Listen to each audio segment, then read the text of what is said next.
Now to a big change in the tech world after turning Apple into a $4 trillion colossus. And Chief Executive Officer Tim Cook is stepping down.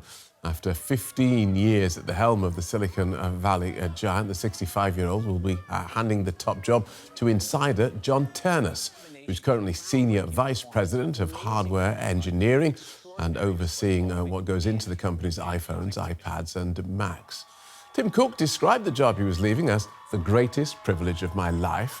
And while he struggled to emerge from the shadow of Apple's charismatic founder, Steve Jobs, the company has ballooned since he took over from Jobs, who died in 2011. As Apple marks its 50th birthday this year, some are asking why it's been left behind in the AI boom and why it hasn't produced another innovation on a par with the iPhone.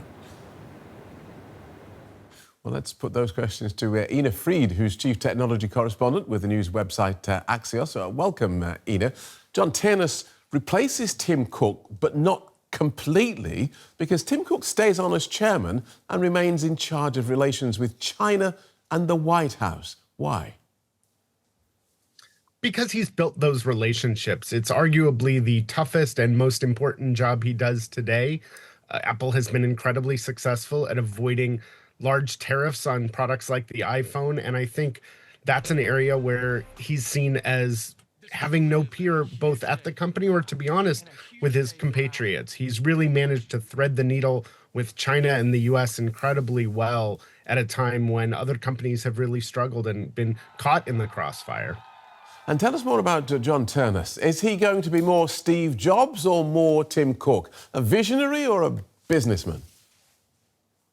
Well, let's be clear. Neither of these folks are Steve Jobs. No one is. When Steve Jobs died, I wrote that he had three irreplaceable qualities. He was an incredible at supply chain, which is something Tim Cook's at. He had a great sense of taste, and he pushed people to get their best work. I think on those last 2 points, though, John Ternus does bring something that Tim Cook doesn't, which is he is a product designer. He's on a number of the company's patents. He's worked in a lot of these hardware fields. So I think when it comes to designing and releasing breakthrough products, Tim Cook would have relied more on other people, whereas John Ternus can really be a hands-on leader in those areas.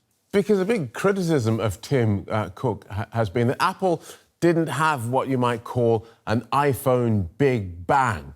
And it also seems to have missed out on the AI train. Is that something John Ternus is likely to try and focus on?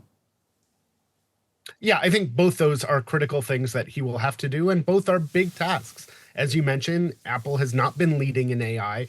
2 years ago, they announced what sounded like a pretty good vision where Apple was offering some of the benefits that we were getting at the time from other companies, but with more privacy. However, under Tim Cook, they failed to deliver that. The upgraded series has been delayed several times. It's still supposed to come at some point this year, but Apple has definitely fallen behind. And as you point out, they also haven't had a next iPhone. Now, admittedly, a product that sells, hundreds of millions of units is a tough act to follow, but I think Apple will need something that comes after the iPhone at some point.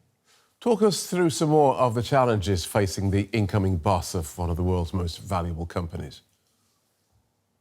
Well, the geopolitics, as we mentioned, are getting harder, not easier. Apple is one of a few companies that really has a strong business in China. It makes a lot of its products in China at a time when really we're seeing a decoupling between the US and Chinese tech spheres. So that's going to be a big challenge. The AI leap is going to be a big challenge. Again, Apple's doing quite well right now. It's selling the products that people like to use with AI. I think the real question is, do one of these companies that is making AI, like an OpenAI, which has said it's going to get into hardware, come up with some kind of new device that is better for AI than running AI on your phone?